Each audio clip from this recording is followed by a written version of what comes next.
All right. Yeah, last couple of weeks were pretty.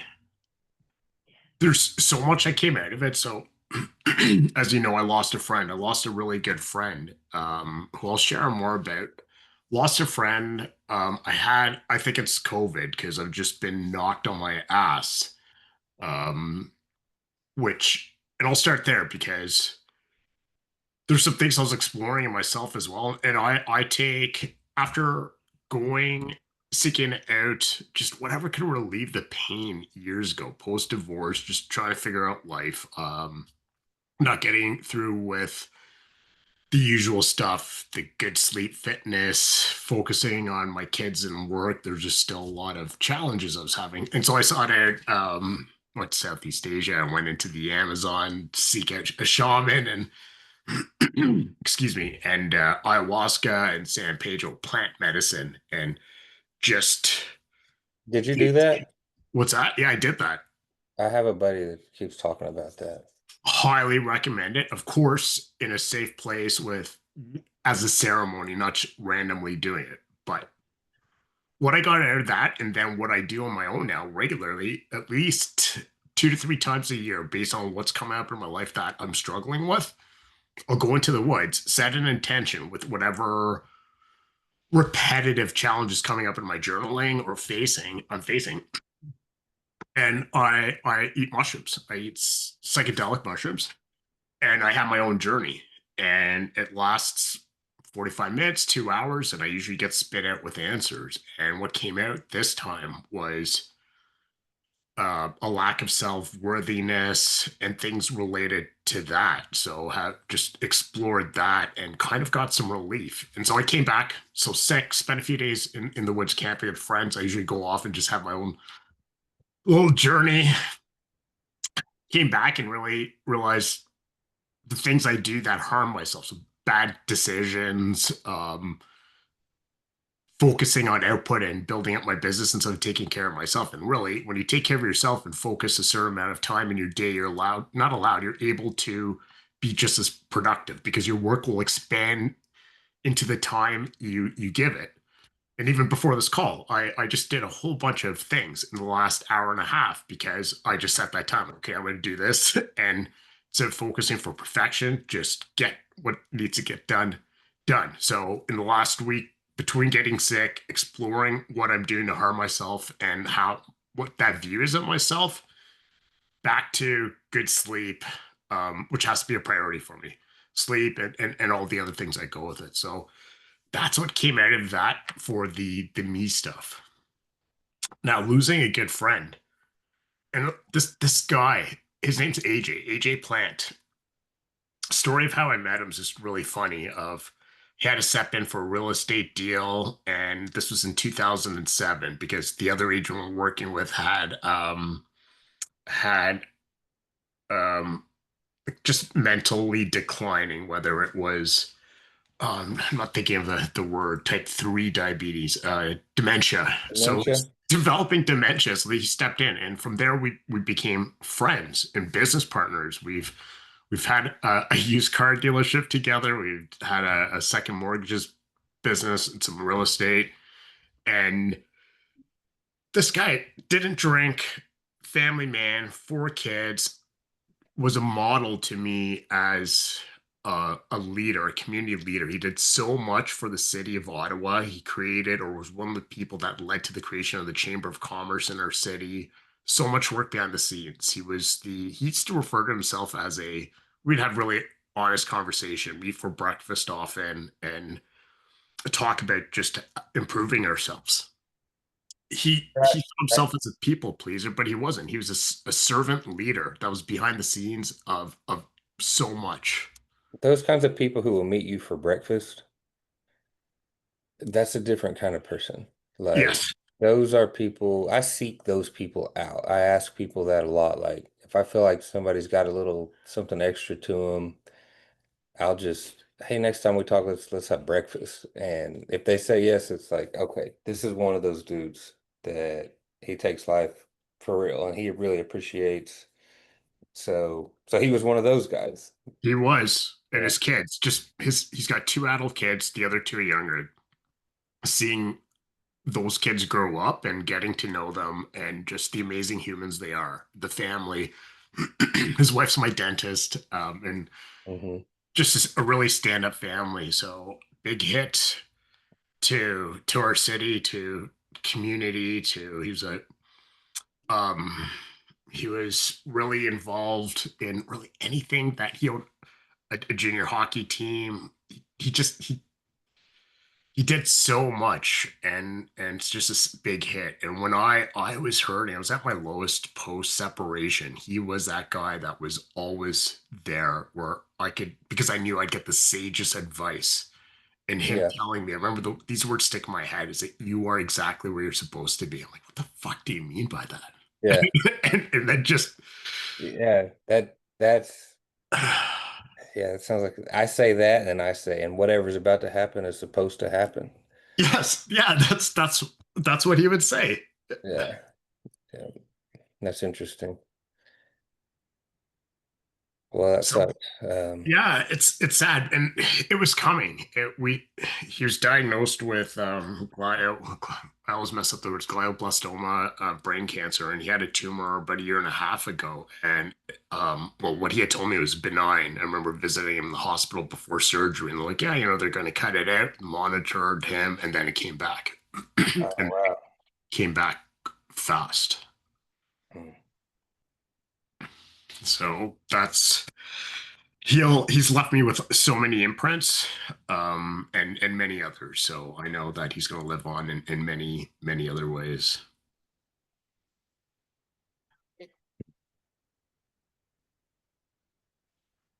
And you know what? I think that's a good segue, because he was a model, one of those people I modeled for parenting, and even how he and his wife co-parent, and he never ever talked negatively about his wife. I never heard him say one thing, not venting, no sense of frustration ever, Right. which just his level of honor was that high, because there's always conflict, there's always challenges, no matter who you live with. Could be, So, doesn't matter. what you just today we're going to talking about showing up as men, showing up as fathers, and I had something I was going to say about that, but um, how you show up. So what you just said is a perfect example of how you show up, how big of how much a difference, how big of an impact that makes is the usually the first exercise that we do in my program is building your alter ego, and and that determines how you're going to show up, and Okay. how you show, you're going to show up as this version of yourself, as the highest version of yourself. You're going to show up for people, whatever that means, events, or just you're just out in public, or in your communication, whatever. But how you show up, um, you leave an impression. You're representing, yourself, and this man sounds like how he showed, how he showed up all the time Mhm. made a difference. Even that, the way he communicated about his wife left an impression. Yeah. Um, And he's always positive. No, and he got screwed by one of his business partners in the biggest way. He had to claim bankruptcy, and he still honored as much as he could to return to the people that got screwed based on the other partner who took everything and ran. yeah, And I knew it was a lot, but every time we spoke about it, he was always like, "It's gonna be okay." Like it's yeah. always was positive.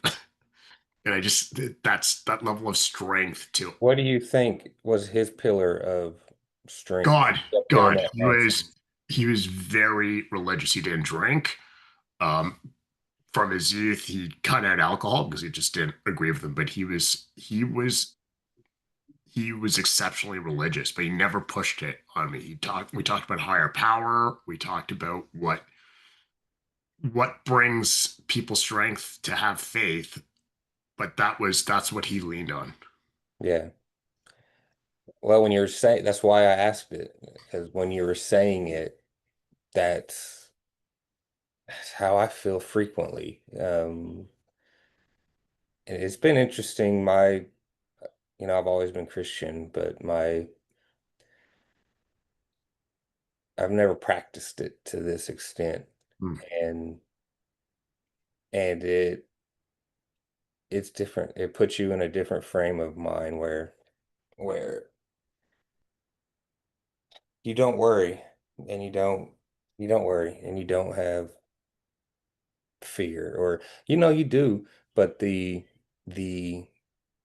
pro process of practicing Christianity helps you relieve it, gives you freedom from it. And that's something that I wasn't expecting when I recently, you know, over the past couple of years, just tripled down on it. I wasn't expecting to get that back. I was just doing that because I've always been a believer. But that's what I've gained from it is I try to just I don't worry. I don't worry. I don't want to make this into some big Christian testimony, but it's true. It continues to happen. Um, And whether I've heard you speak about it, he spoke about it. A lot of people I work with on the business side who are exceptionally successful talk about surrendering yeah. belief, faith, and whether it's Christianity, whether it's the universe, whether it's Hinduism, Buddhism, Islam, and it will be. It's God's way. It's sometimes to me, I feel it's excessive where people put too much on God and don't take the action needed to be able to direct their lives.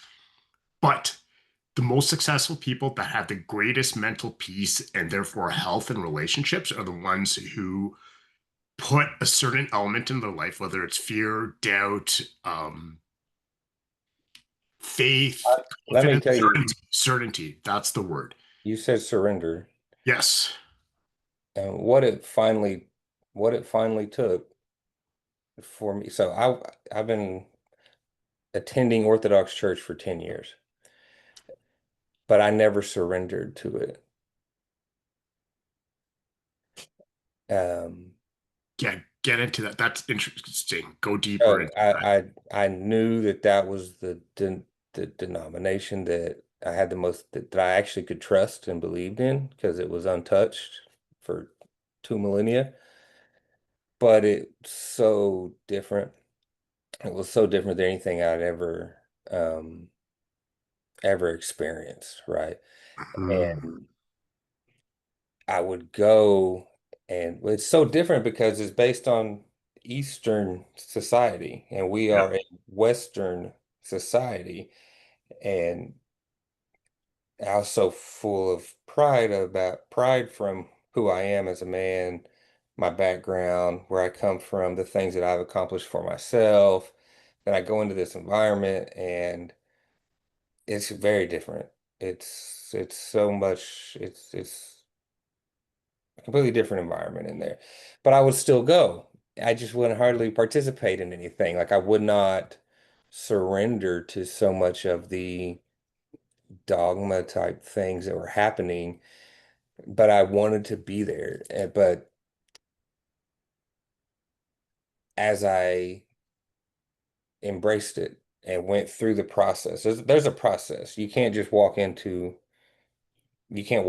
it and go, make me a member and like Right. you can it takes a year Okay. to that's how the traditions last is they want to make sure you understand the tradition and why things are done. Um, so there's a process for it. But that process was I was slowly surrendering Mm, all of my hesitation and all of my um, we're naturally afraid of things we don't understand. We're yep. naturally afraid of things that are new and different. And the process of I swear, and they say this, and I don't like to talk about it because I sound like all these Bible thumper people, but it's like as soon as you surrender all that, Jesus will come in and then take the place of fear, worry, doubt. And then you can go back into the world. And when you've got a problem and you're not afraid of the consequences, you handle that problem completely different. It's It's completely clear thinking, your physiology is different, everything, even in terms of what's happening in your gut and blood going to organs and your body producing nitric oxide. absolutely, So yeah. much. There can be something going on in your life, and the anxiety affects your sleep, it affects your mood, it affects your diet, which all work together. If you're not eating right, you're Yes. not sleeping good. So it is such a, I don't want to say superpower or something, but to just be able to go It through is, but life without those fears that are crippling is it puts you at such an advantage. So it, I feel ways now that, used to feel that it's so liberating. Used to feel that much freedom a couple days a month. Man, I feel great. yes. A couple days a month, or one day a week. But when you don't have anxiety doesn't affect you the way it does. Fear and worry and doubt are, you're not gone forever, but I have a process for that. I'll pray on it. And then when you go to church, your prayers just, they're multiplied. And at our church, at an Orthodox church. See, I'm not carrying out stuff around. It sounds like your buddy, that he just had a different, it's hard to show up for other people when you're worried and anxious and fearful. You can't even take care of yourself. No, that's right. How are you going to show up for other people in the manner that your buddies was able to show up if you're worried and concerned and money and life and this and that and the other and you can't show up for anybody else if you're feeling all of that. So No. um, it's been an amazing journey. It's been I'm going to stop here in a minute, but like today, me and my son got up an hour earlier to make sure we could sit closer because he's shorter and he can't see. But then also At church, you're talking about at church. yeah, today was church, yeah, and we got up early and we're up and dressed and ready to go to church like it was a concert or something. But yeah, I don't know, man. It's hard to explain. But Oh, even my son now is just like, all he really wants to do is play video games, run around and kick the soccer ball and stuff. But for church, anyway. and I have so much to say on so many topics, but breathe and surrender written in red on my whiteboard right here because when I first took ayahuasca and I went to the shaman and I'm like nothing's happening, dude. Like he just looked me right in the eyes, like threw me, laughed and said, "Go back, breathe and surrender."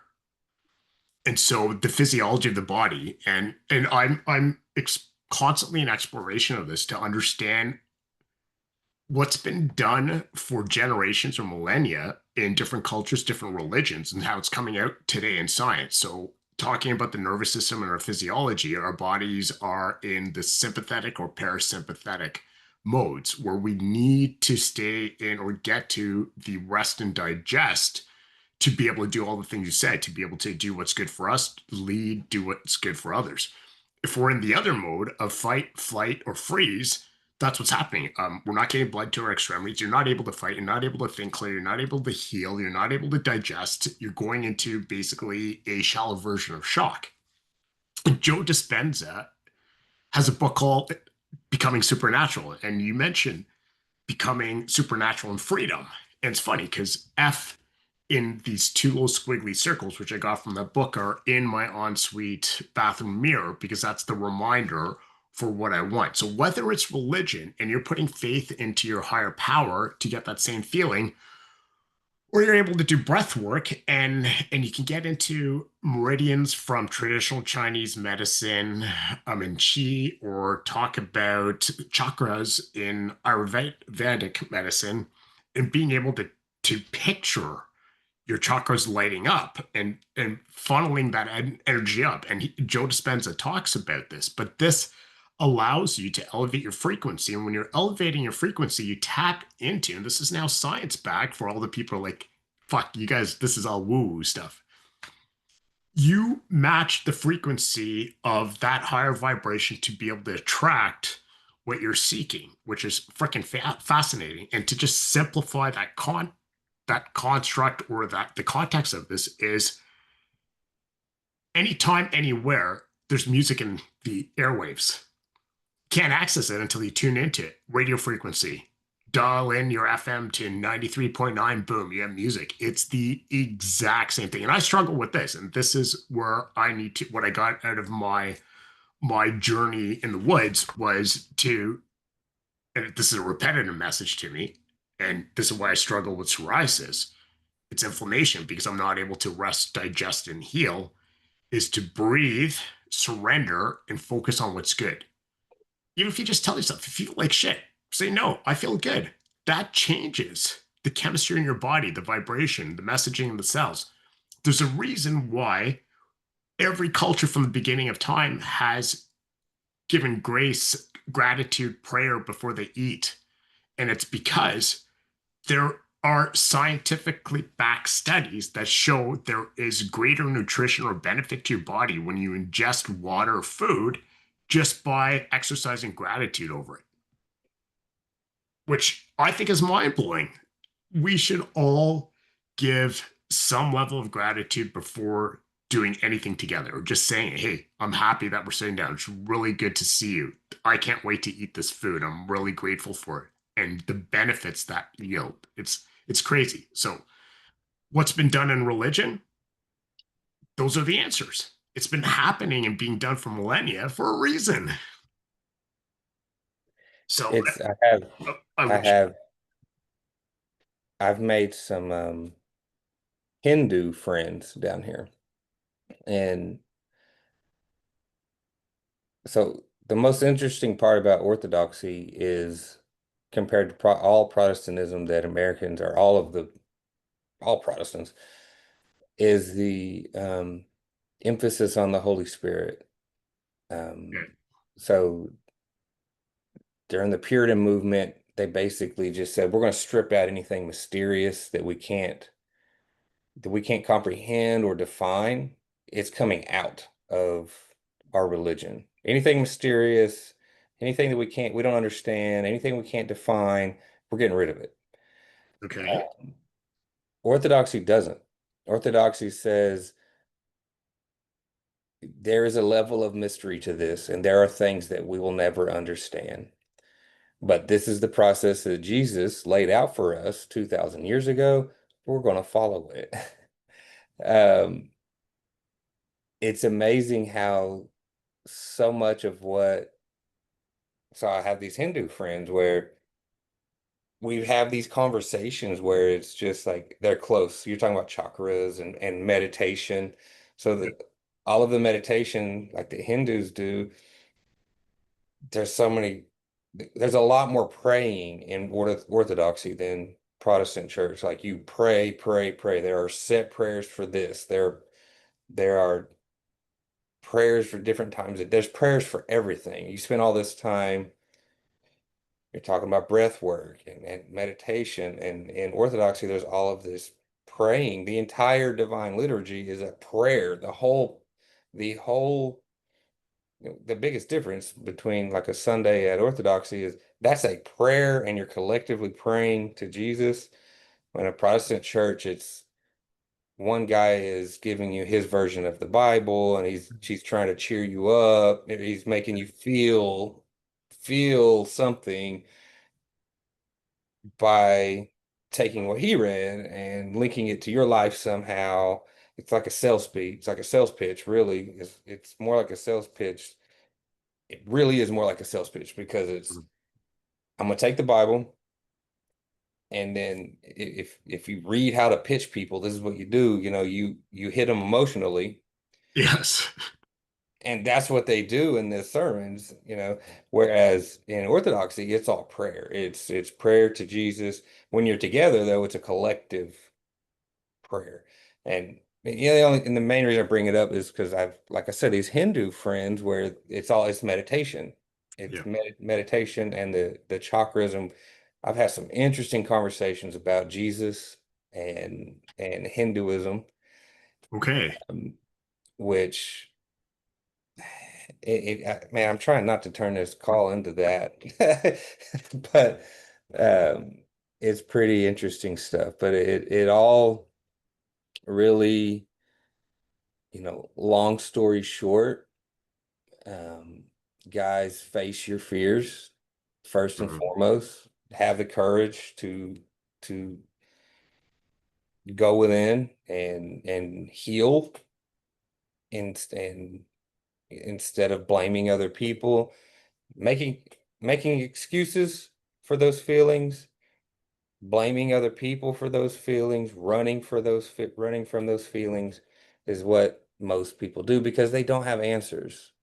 Right. And what we're talking about is different versions of answers Yes, exactly. to heal that That's stuff yeah. so that you can be a stronger leader. A broken man is not going to make a good leader for anybody. No, no, and I agree. And it's about calming yourself down. So for somebody like me that struggled with anxiety his entire life and was medicated for more than half of it on and off, and I know I will never need it again because I've learned how to breathe and surrender. So no matter what's happening in your life, to just take deep, slow breaths in and out.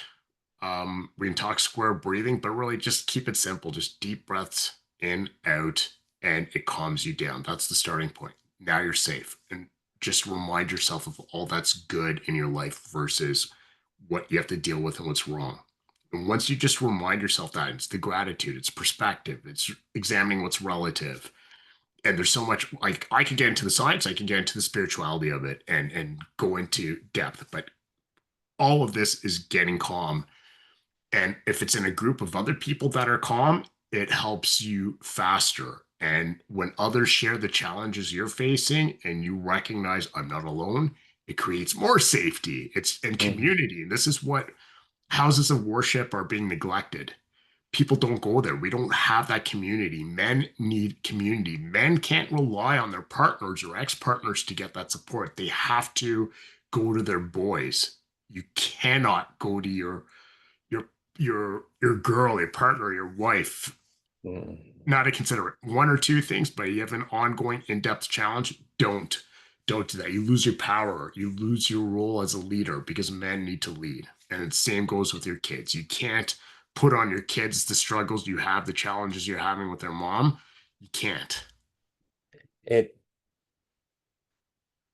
it's interesting because women have the power to bring us such a great feeling and make us feel powerful at times. Like Yes. um, but if you can't take everything to her, she she loses respect for you. That's it. Begin to look weak. Like, why does this man need all this from me so frequently and so often? So, And yeah, that's from there. And any other person's the same, whether it's your partner, a woman, a child, they will seek out leadership elsewhere. They will right. naturally, that void or vacuum will get filled by her going to another man who is displaying those traits. Yeah. And I got to share something because this is something really cool. I should turn my light on. This is really,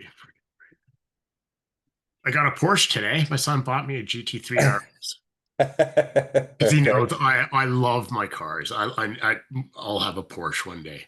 Um, Yeah. But it was the card. Normally it's my daughter that makes me cry on Father's Day and my birthday and Christmas. My son made me cry today because he wrote me a card and he told me in that card so many things, just how much of a great dad I was. But what he said that really got me was that I have set the perfect example for him. Oh hell.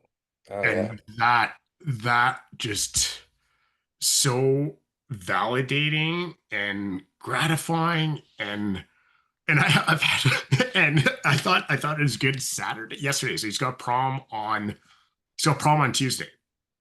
I bought him a suit. I bought him a custom suit because I grew up immigrant parents, not a lot of money, no good clothes, zero brand names. Clothes were oversized. And I can go on.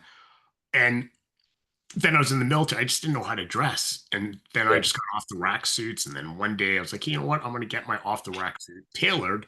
And then I bought a custom suit. And man, that was money. That I felt so good. And I want him to know his worth. And he's done so much. He just really impressed me. And a couple months ago, I saw him just display all these things. I was like, it's time. Got him that suit. And he looked so good. And we went shoe shopping yesterday to make sure he had the good shoes. But then we actually got twinning outfits. So we got like these Oh yeah. summer outfits, and he actually wants to look like me. Like he wants to. I'm not that cheesy dad. That's Yeah. That's make cool. just getting him to say, yeah, yeah, let's do it. And So he's 17?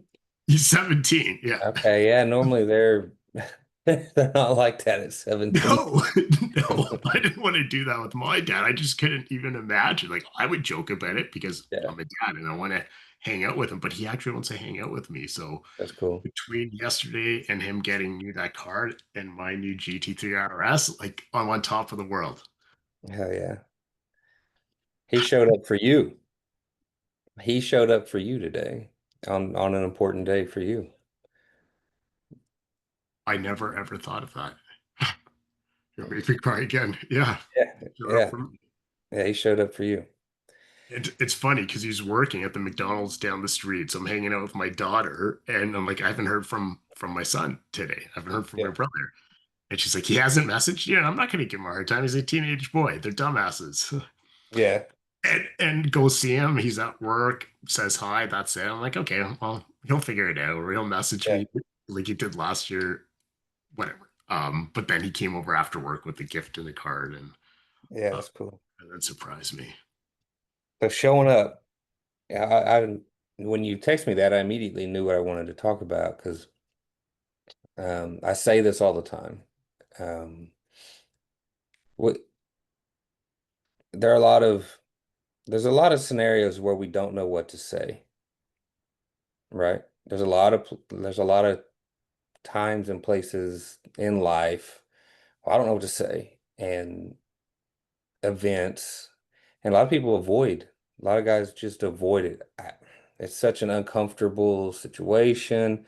I don't want to be there. I don't like that person, or maybe I kind of like that person, but they're kind of weird. I don't know what to say. I don't know.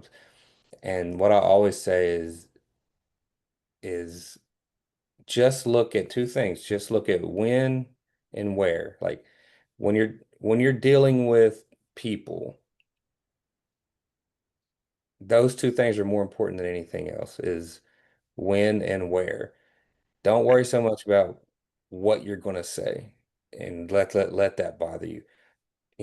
What people really, 90% of it is were you there and were you there, on time? Were did you show up? Did you just show up for me? Even if you reverse the roles, like you don't care that much if someone get nails their speech or says the perfect thing, but when whatever the thing is, you really appreciate their presence. That's Like, it.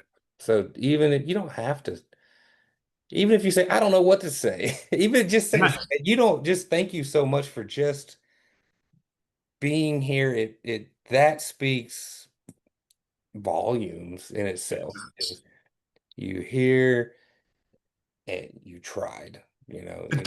That's what I want every dad out there to understand. It's not about perfection. It's about showing up and being transparent and managing expectations. If you're going to be late, tell them something came up, and if you had an hour plan, but something came up in your life, you can only do 15 minutes. Do the 15 minutes. Show up and manage their expectations because it's trust and respect. Every time you break your word, you're losing both of that, and every Yeah, relationship's based on that. And just being there for your kid. And I think as dads, because I have a son and a daughter, and I see how they're different. And this applies in our friendships, your relationship with a woman or your buddy when something's going wrong. Like dudes are simple, women are we don't understand them well. Guys think more with their head and eyes. Women think more with their hearts and ears. They listen. Words matter, and it's not about showing up for with a solution. It's just there to listen and connect. And so with my daughter, I've pulled back on that sort of stuff. Like I'm just I catch myself. I still very much, oh, you should do this. You should do this. Did you think about this? It's now as she's getting older, just being present to say, let me know if you want to talk. I've got lots of connections and I can help you with this, but let's just hang out. yeah, That's it without her feeling any pressure because as a parent, it's also hard to let go. But actually, you just made me realize the full circle of our conversation, the breathe and surrender that I do for myself, I also have to do with others, is not yeah, try to impart any sort of guidance or because I'm always driven to help people, but just be there, just be present. And a 20-second hug, I can't say this enough.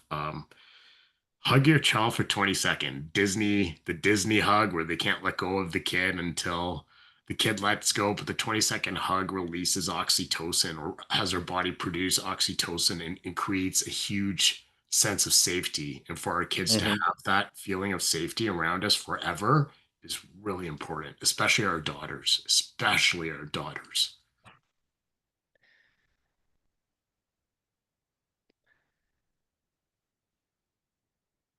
So just this weekend, I was around a friend of a friend's daughter, friend of a friend. This little girl, but her dad's not around very often, right? And it's it's so she clings to me. She just absolutely is just stuck to me. It just happened. So when it popped in my mind, and and the first time I met her, or really when I first started being around them, I felt it. I knew it. You know, like this little girl needs.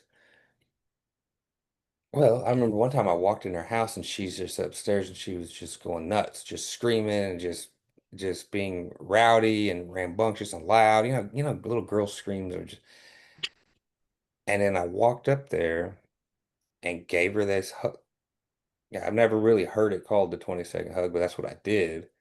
Didn't even hardly say anything to her, and then just set her back down and went back downstairs, and it was it. That was that the crying, all of the rambunctious and just the acting out. Yes. She's acting out for attention. She's acting out. She's acting out for attention because there's a lot going on downstairs, and yeah, and then this weekend she was around, and I held her hand everywhere we went. She just hold my hand. She's just clinging to me. But yeah, the daughters seek that and need that, and that with her just and I haven't been around her that many times, but I know what that sound is. I need attention. I need especially a man's attention from a little girl. And that day, I always remember walked in the house just screaming, give her that hug that you're talking about. And it was it for the rest of the day. It was over. It was over. Yeah. That just made me think of your intellectual property, your wisdom in relationships is make her feel safe. The same thing Yeah. applies, Yeah. Yeah. which just again another light bulb moment for me and my daughter is that's it. I as I've been learning this because it's all recent is make her feel safe, which I there was easily that when they're younger, they're around you all the time and dependent on you because they become independent and go off on their own, friends working, just to have her come back and have that time with you to make her feel safe. It's the same thing, and with women, it's all the time. Every time I talk to a woman about one of her problems with her man or her relationship, it always starts off about she's complaining about him and he's a piece of shit and he's doing this and that. And then I get down to it and just start peeling the layers back. And it's always what he's doing is putting a stake between them, and it's disrupting the safety of their relationship. It's disrupting like I don't know if he's going to be my long-term partner if he continues these types of actions, right? Or if he continues like this, I don't know if I can see myself continue. So it's having that long-term partner feel safe. So they're Yes. always that's always on there. That's always on there. And that's their worry, man. Like making her feel safe. And it's in their blood as a child. That's how um it's always there. It's always It is. there. And I was having this discussion with I just like the title lady friend. It's ambiguous enough. So it's my lady friend, and we're talking about the a big values piece of, hey, this is going somewhere. Let's talk about it. And something we talked about is on the first date, I shared that I feel men should lead in a relationship. I remember her eyes like lighting up, and I brought this back and sharing that aspect with her. And Hmm. she like wholeheartedly agreed. And we talked about that. And then what we've witnessed in what I learned when I fell apart in my marriage. And it was about identity. This, and we could have a separate talk. And I think we should talk about next week is identity and that alter ego, because you or have a really powerful exercise into the alter ego piece and how that sets out your program for men and understanding more on what men need to think about. So, um, talking about that identity falling apart, men having to lead, and what we're talking about previously, when you have continued weakness or can't be that leader, it all falls apart. It all Yeah. falls. Because you know, women look to us for strength because strength provides us security, strength in physical strength, financial strength, emotional strength. That is that that is the security that she's looking for. That's you can provide the resources, that she can relax. And it's not a woman's Yes. job to provide strength. It's not a Yeah. woman's job to provide anything. I mean, anything tangible, really. And when that's not there, what they do provide is, my man is normally this strong masculine leader. He's off. If you get a good woman, Yep. something's off. Let me help him figure it out, right? Let me get let and when she comes to you, that's a different thing. Yes. Earlier we were talking about us taking it to you need a woman who comes to you and then she's supporting you and she knows that you're off and she's trying to get you kind of back on track. Um, And now that woman has that strength prob when the you show up. problem with most women is they do come to you. All women do come to you, but they do it by complaining and bitching and whining and moaning. And it's like their heart's in the right place, but their methods are all terrible. And women talk about communicating. I got to tell them all the time, just because you like to talk don't mean you're a good communicator. Yeah. And actually, this came up in conversation with my daughter because we talk about relationships. We talk about everything. I just adore these two humans.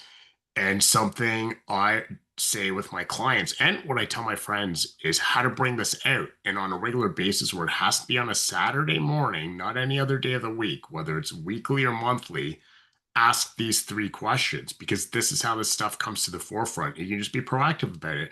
What's something I'm doing or saying that you like and want me to keep doing? What's something that I'm doing or saying that you don't like that you want me to stop doing? And what's something that I'm not doing or saying that you'd like me to start doing? Yeah. And I put that Those to are my good. daughter because we're talking about this in relationships and how to just get on top of that stuff.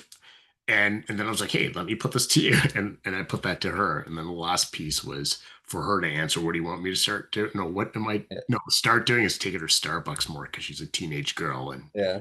just What wants what's so interesting about that is just take the questions out of that and and look at the intent, right, of that space. okay.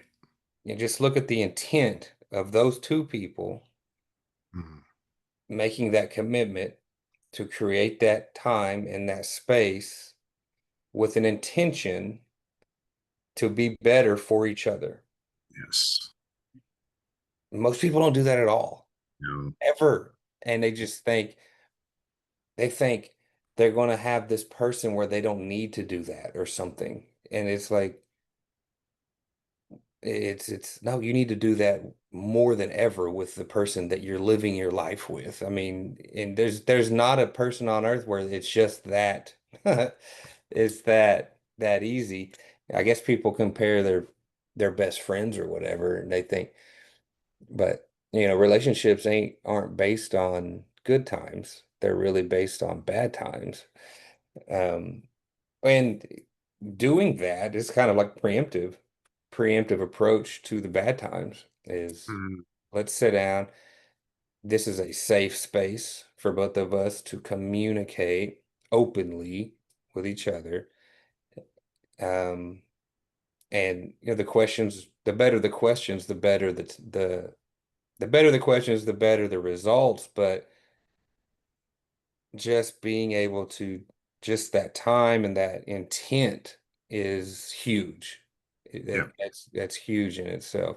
It's like, you know, my And it takes humility too, because I'm yeah, sure a lot of guys don't even want to ask questions because they don't want to hear it, or they're afraid to hear what they're doing wrong or what they need to change. And exactly that, they just hear their partner and as complaining. that takes strength. Humility takes strength. Being able to hear what you don't want to hear. It's Mm, it's actually maturity also. yeah. And there was something, so many, the 10 principles of leadership that were drilled into our skulls in the army. Know your strengths and weaknesses, and oh, I should pull that up again. Basically, know your strengths and weaknesses, lean into your strengths, and develop your weaknesses. But another part of it was also ask for feedback. Yeah. And say, as a leader in business, you're always doing, there's a continual improvement cycle. You have after action reviews. In the Army, there's hot washes and after action reviews as well after every single activity if you've got a good leader. And I think it's the same thing in a relationship, in a marriage relationship. It's sitting down saying, hey, what's good, what's not good? Let's have a chat. Hmm. What needs to change? Yeah. Yeah. But I did like your questions a lot. Those were good. Thought-provoking, you know. Um, you don't give an easy yes or no cop out You know, situation. You have to string together a thought. and before I would only say what's something I'm doing, and then a master NLP practitioner said, no, you have to add in saying as well. I'm like, huh, I never thought about that because I'm very visual. And people are either their primary learning is what visual, auditory, or kinesthetic, and what NLP talks about. So that I made those tweaks in the last year or so. But Cool. I really hope people practice it. I don't think they do. I've shared it with a lot of people, and I think a lot of people could have amazing relationships because if just with those three questions, like what's the one thing we should do, Hanish?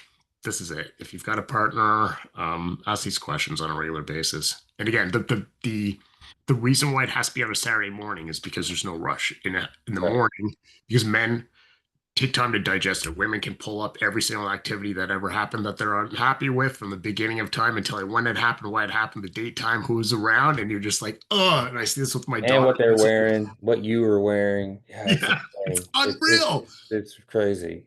I Yeah. thought it was witchcraft until I saw it in my daughter too. I'm like, fuck, they're just born like that. They're bored with it. I don't know it. It And must so be for like, men need to digest it. So then it gives you time over the day to come back and talk it through. And instead of saying it right before bed, and then one person stays up thinking, or they're upset. So it's just a mhm. great way to spread that conversation out over the day without any negative emotions and getting into the details. Yeah, I love it. Saturday mornings are my favorite time of the week. It's God, I'm becoming such an old man. Like I just would like to go back to the old days and go get drunk as shit and party and but I honestly when I think about stuff like that, I have no desire. No, no. No, it's just like yeah, I try to think what could come from that because I'm always trying to build something, do something, improve something, make something better and nothing, you know, nothing good comes from that crap. And actually, you know, the more liberated I am from the stress and anxiety and freedom or in problems, the more freedom I have, the less I even want to drink, the That's less it. I'm not numbing. I don't numb anymore. There's no weed. It's a drink is social. It's not a I need a drink. Like I feel it's if anything, what's been good is just it's the healthy habits. It's being in a better space. And yeah. what's more effective is going out for a walk. A 30-minute walk will fix 90% of your problems in that moment. Yeah, I got this this was my like Friday night was I'm gonna go to bed early because I'm loving this book. Wow. And that's what I did. I'm like, golly, what am I, 80 years old? But for real, I got up and I drank my coffee, dove into that book, and I'm actually like annoyed because I want to get it finished. And there's so much that I'm doing that that book applies to, and I'm ready to just put it all to work. You know, I'm ready to get the wheels moving around that. So that's That's good. Saturday morning. That's my party, man. Is is what I'm about to learn and how much honestly how much of an impact I'm about to make. And this is helping my process.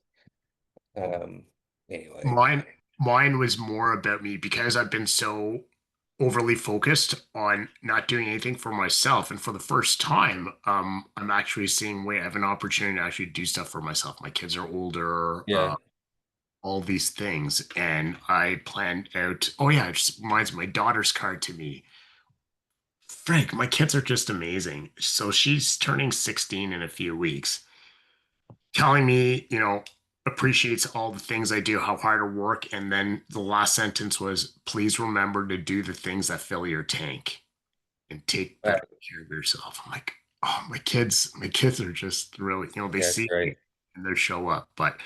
And what I was doing, I hadn't touched my piano in weeks. I played a lot of piano this weekend, but I'm building, my birthday is on July 6th. So one of the goals I have is building a plasma gun. Okay, I'm going to build a plasma gun and I'll probably get hurt doing it, but that's part of the fun I like doing. I like make doing. sure you record it. Yeah, it's no, you'll see. There'll be video. You'll see, and I'll be toying around with what the percussion or impact will be, and probably testing what force the jugs I'm using can take, and experiment with that. So That's cool. creating shit is cool. Well, this is really good. I really hope you guys out there get something out of what Michael and I are talking about. And really, it's about showing up. Just show up. Manage expectations and show up for yourself and show up. That's step one. You cannot do anything if you're not there. You got to be there. When and where. When and where for yourself, when and where for people.